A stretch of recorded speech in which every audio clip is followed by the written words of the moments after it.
Radhe Radhe everyone. Janmashtami हम सभी ने बहुत उत्साह के साथ मनाई और अब हमारे कान्हा, हमारे लड्डू गोपाल जी की छठी आने वाली है। तो छठी हम कैसे मनाएंगे, इसी के विषय पर आज का ये वीडियो है। जैसे बच्चे की छठी मनाई जाती है, ठीक उसी तरह से हम लड्डू गोपाल जी की भी छठी मनाते हैं। बच्चा जब पैदा होता है, जन्म लेता है, उसके छठे दिन बच्चे की छठी मनाई जाती है। उसी तरह से जन्माष्टमी पर हमारे लड्डू गोपाल जी, हमारे कान्हा जी जन्म लेते हैं और उसके छठे दिन हम छठी मनाते हैं। इस वर्ष यानी 2023 में कान्हा जी की, लड्डू गोपाल जी की छठी कब मनाएंगे, इस विषय पर भी हम बात करेंगे। पहले देख लेते हैं कि छठी कैसे मनाते हैं। तो छठी के दिन हमें कढ़ी चावल का भोग बनाना है। देखिए, पकौड़ी वाली बहुत ही टेस्टी सी कढ़ी बनके तैयार हो गई है। अब हमें बनाने हैं चावल। तो कढ़ी चावल का भोग लगाया जाता है लड्डू गोपाल जी की छठी पर और फिर हम लड्डू गोपाल जी को स्नान कराएंगे। तो छठी पर विशेष स्नान कराया जाता है। पहले आप भोग तैयार कर लें, उसके बाद अपने कान्हा को, अपने लड्डू गोपाल जी को स्नान कराएंगे। स्नान कराने से पहले हमें मालिश करनी है। जैसे हम बच्चे की छठी पर उसे मालिश करते हैं, छोटे बच्चे को जैसे मालिश करते हैं ना, ठीक उसी तरह से मालिश करेंगे। और हम लोग तो देसी घी से मालिश करते हैं।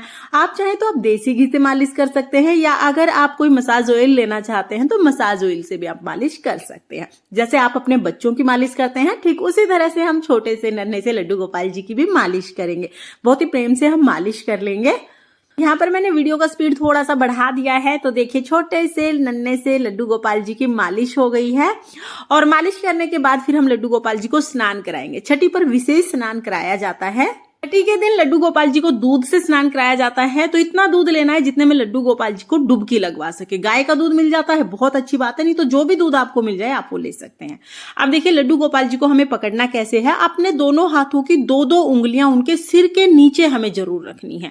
जब आप डुबकी लगवाएंगे ना, तो झट से डुबकी लगा के और उनके सिर को ऊपर की तरफ उठा देना है। सिर को ज्यादा देर दूध में नहीं रखना है। तो देखिए, इस तरह से एक, फिर हम इस तरह से दो और ये तीन डुबकी हमें लगवानी होती हैं। इसे कहते हैं छठी का दूध। दूध में जो डुबकियां लगवाते हैं ना, इसे ही कहते हैं छठी का दूध। याद आना। दूध से हमने स्नान करा दिया है। जो ये दूध है, इसकी आप खीर बनाकर, प्रसाद बना के सबको बांट सकते हैं, या घर में आप इस दूध को यूज कर सकते हैं। जैसे भी यूज करना चाहते हैं यूज कर लीजिएगा। अब हमें लड्डू गोपाल जी को शुद्ध जल से स्नान कराना है। तो दूध से स्नान कराने के बाद नॉर्मल जो जल है उससे आप लड्डू गोपाल जी को स्नान करा दें। जिस पात्र में आप रोजाना लड्डू गोपाल जी को स्नान कराते हैं ना, उसी पात्र में हमें स्नान करा देना है। स्नान कराने के बाद लड्डू गोपाल जी को अच्छे से पहुंच के फिर नए कपड़े हम पहनाएंगे। हो सके तो पीले रंग के कपड़े पहनाएं और नए कपड़े हमें पहनाने हैं। पुराने कपड़े नहीं पहनाएंगे, क्योंकि छठी के दिन बच्चे को नए कपड़े पहनाए जाते हैं। और उसके साथ ही अगर आप चांद सूरज लेके आए हैं अपने लड्डू गोपाल जी के लिए, तो चांद सूरज भी जरूर पहनाइएगा। तो मैं यहाँ पर चांद सूरज लेके आई हूँ। और फिर हम सुंदर सा श्रृंगार कर देंगे। जैसा भी श्रृंगार आप करना चाहें वैसा श्रृंगार आप लड्डू गोपाल जी का कर सकते हैं। मोर पंख हमें जरूर लगाना है। देखिए, छोटे बच्चे हैं, मुकुट का भार थोड़ा ज्यादा हो जाता है, तो मैंने सिर्फ टियारा बना दिया है और फिर मोर पंख लगा दिया है। उसके बाद थोड़ा इत्र हम लगा देंगे। आप चाहे तो पूजा करते टाइम इत्र लगा दीजिए, नहीं तो श्रृंगार करते टाइम भी लगा सकते हैं। तो देखिए, छठी का श्रृंगार आपको कैसा लगा जरूर बताना। उसके बाद आप चाहें तो आप घर के मंदिर में लड्डू गोपाल जी को विराजमान करके छठी पूज लीजिए, नहीं तो आप अलग से चौकी भी लगा सकते हैं। चौकी पर लाल पीला जैसा भी चाहे वस्त्र बिछाइए।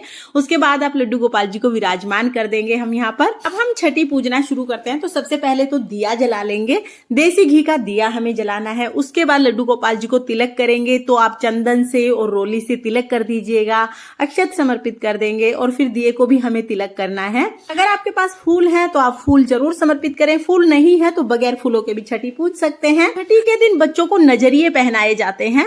ये काले सफेद मोती के कंगन जैसे होते हैं। देखिए, इस तरह के नजरिए होते हैं। धागे के भी मिल जाएंगे और चांदी के भी मिल जाएंगे। तो जैसे भी आपका बजट हो उस हिसाब से आप नजरिए जरूर लेके आए लड्डू गोपाल जी के लिए।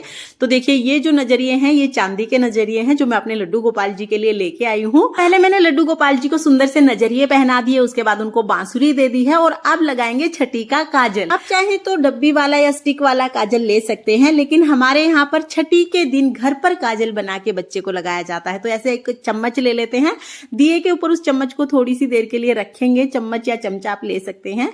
फिर ये देखिए काजल बन जाएगा और फिर उस काजल को हम बच्चे की आंखों में लगाते हैं। तो इसी तरह से हम लड्डू गोपाल जी की आंखों में भी ये काजल लगाएंगे। थोड़ा सा ठंडा होने का इंतजार करें, नहीं तो उंगली जल जाएगी। थोड़ा ठंडा जब हो जाएगा तब हम लड्डू गोपाल जी की आंखों में ये काजल लगा देंगे। हल्का निवाया निवाया सा लगाएंगे, मतलब बहुत गर्म भी होना नहीं चाहिए और बिल्कुल ठंडा भी। इससे आंखें सीख जाती हैं, कहते हैं आंखों की रोशनी बढ़ती है और बहुत अच्छा रहता है। तो हथेलियों पर भी हम काजल लगा देंगे, तलवों पर काजल लगाएंगे और इससे हम नजर का टीका भी लगा देंगे। तो इस तरह से हम काजल लगा देंगे और छठी के दिन काजल जरूर लगाया जाता है, इस बात का आप ध्यान रखना। फिर उसके बाद भोग समर्पित करेंगे तो कढ़ी चावल का भोग जरूर समर्पित किया जाता है। हमारे यहाँ पर बच्चे की छठी पे कढ़ी चावल बनना जरूरी होता है, किसी किसी के यहाँ पर खिचड़ी भी बनती है। बच्चे की छठी पर आपके यहाँ जो बनता है उसका आप भोग लगाएं, साथ में आप किसी भी मिठाई का, ड्राई फ्रूट्स का या फ्रूट्स का भोग भी लगा सकते हैं। तो यहाँ पर हम भोग समर्पित कर देंगे और जो भी भोग आप समर्पित करेंगे उसमें तुलसी जरूर डाल दें। इस तरह से हम भोग समर्पित कर देंगे, फिर घंटी बजा देंगे और फिर हमें न्योछावर करनी है।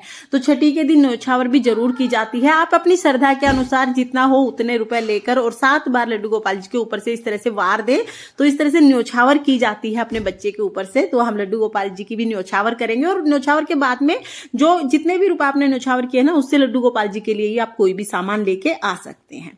इसके बाद हम धूप दीप से अपने लड्डू गोपाल जी की आरती उतारेंगे। तो बहुत ही प्रेम पूर्वक हम आरती उतारेंगे। आप भगवान श्री कृष्ण जी की कोई भी आरती गा सकते हैं। ओम नमो भगवते वासुदेवाय नमः का जाप कर सकते हैं। श्री राधे राधे का आप जाप कर सकते हैं।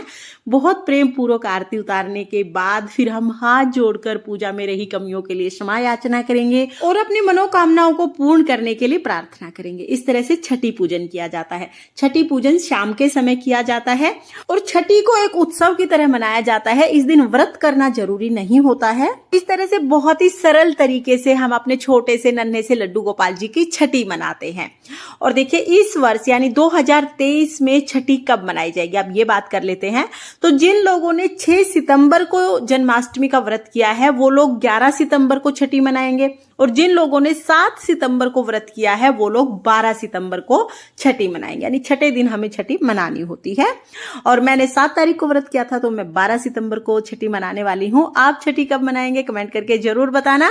और अगर आपको लड्डू गोपाल जी की छठी की ये सरल विधि पसंद आई हो तो प्लीज प्लीज वीडियो को लाइक कर देना।